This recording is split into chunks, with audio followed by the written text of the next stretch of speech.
salam hangat dari kami HKBP Kernolong, HKBP tertua di Pulau Jawa.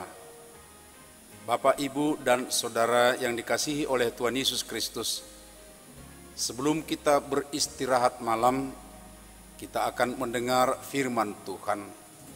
Marilah kita berdoa.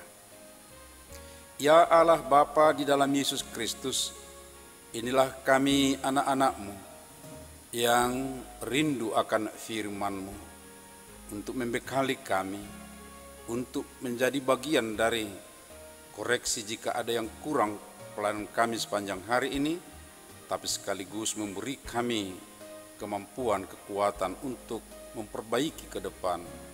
Karenanya biarlah Roh-Mu yang menguduskan kami sehingga kami layak bersekutu dengan firman-Mu yang kudus. Di dalam Kristus Yesus anak-Mu kami berdoa dan bersyukur. Amin. Firman Tuhan bacaan pada malam hari ini sesuai dengan Almanak AKBP dari Injil Markus pasal 4 ayat 38 sampai 41. Dan yang menjadi pembimbing renungan kita dari ayat 40. Lalu ia berkata kepada mereka, "Mengapa kamu begitu takut? Mengapa kamu tidak percaya?" Begitu takut dan tidak percaya. Teringat pada masa kecil saat mana saya disuruh oleh orang tua untuk pulang lebih awal dari persawahan, di mana orang tua dengan teman-temannya bekerja pada saat itu, yang berjarak lebih kurang 5 km ke rumah tinggal kami. Benar, sudah ada jalan besar, tetapi masih sepi, masih jarang dilalui orang, dan kemudian ya rumah pun di tepi jalan masih agak-agak jauh jaraknya. Jadi boleh dikatakan perjalanan melewati jalan ini agak sepi, dan untuk saya tentu ya menakutkan sebagai anak kecil. Karena keraguan saya untuk pergi, rupanya diperhatikan oleh bapak tua saya. Ya, dia tahu mungkin karena saya sendirian jadi takut. Nah, tiba-tiba beliau berkata pada waktu itu, entah bagaimana ditariknya dari kumisnya. Kemudian dia katakan, "Nah, ini pegang kumis Pak Tua, supaya kau tidak takut dalam perjalanan," katanya. Lalu saya pegang selama dalam perjalanan lebih kurang 5 km dan memang saya tiba di rumah kami. Inilah pengalaman lugu dari seorang anak kecil kepada orang dewasa yang percaya akan kuasa orang tuanya atau orang yang lebih tua dari dia. Memang di situ belum ada pengertian apa-apa, hanya terima saja. Tentu setelah saya dewasa, saya senyum-senyum mengingat keluguan itu. Namun ini merupakan contoh yang baik untuk menyerahkan keraguan hati kepada pemeliharaan Tuhan yang penuh kuasa.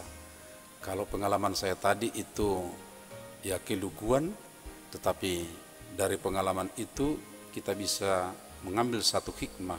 Kalau kita menyerahkan kepada Tuhan, tentunya tidak akan mengalami ketakutan. Perhatikan kasus dalam perikop atau bacaan kita ini dengan baik. Tuhan Yesus tidak jauh dari para murid, masih berada dalam satu armada laut, ya, di perahu mereka. Artinya pasti tidak jauh, karena Tuhan Yesus katakan di buritan kapal.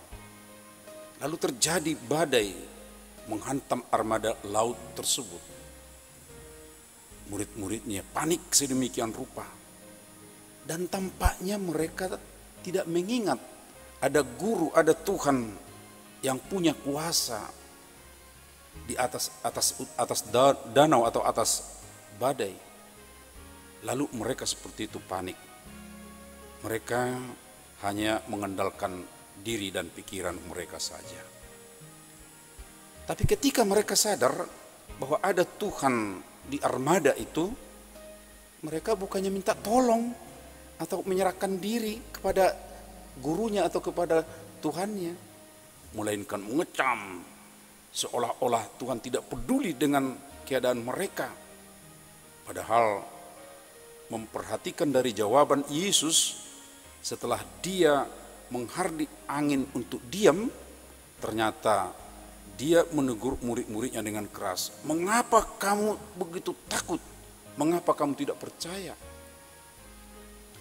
Artinya Tuhan Yesus sebenarnya tahu, memperhatikan mereka, dan dilihat keraguannya, dilihat juga kecaman dari murid-murid ini atas gurunya.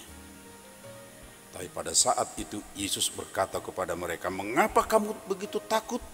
Mengapa kamu tidak percaya? Sepertinya Tuhan Yesus mengatakan, ya kamu sepertinya tidak meyakini kekuatan atau kuasaku. Aku berada dan bersama dengan kamu. Dengan ungkapan ini terus terasa kesan dan pesannya bahwa pengikut Yesus sesungguhnya tidak perlu takut, sebab dia tidak jauh. Tidak perlu takut seperti orang yang tidak percaya kepadanya. Ingat sepotong lagu yang mengatakan bahwa Tuhan adalah sejauh doa. Oleh karena itu perlu dipahami lebih dalam. Ketakutan muncul sebenarnya adalah karena ketidakpercayaan bahwa ada kuasa Tuhan yang senantiasa menyertai mereka. Benar, saat itu Yesus tidur secara fisik di kapal itu, namun kuasanya tidak pernah tidur. Ini yang tidak diingat oleh murid-muridnya. Dan tentunya apalagi masa kini, ya, dia tidak berada secara fisik lagi, melainkan dalam roh, dan berada di mana-mana dan kapan saja, omnipresence Tuhan kita, ya, dimanapun, karena dia tidak lagi dibatasi oleh dimensi ruang. Itu berarti dia ada dekat, dia ada bersama dengan kita. Sobat renungan malam Shalom yang dikasihi oleh Tuhan, inilah menjadi andalan setiap orang dalam perjalanan hidup yang kadang kala ada badai, ada terpaan alam, terpaan ekonomi, sosial, dan masalah psikologis. Tetapi ingat, Tuhan berkata supaya kita tidak perlu takut, asalkan percaya kepadanya, asal ingat bahwa dia ada dekat dengan kita. Karena itu jangan begitu takut dan tidak percaya, melainkan berani dan kuat di dalam iman kepada Tuhan Yesus yang punya kuasa besar untuk mengalahkan semua bentuk-bentuk ancaman badai yang ada di sekitar kita. Tuhan menguatkanmu. Amin. Mari kita berdoa.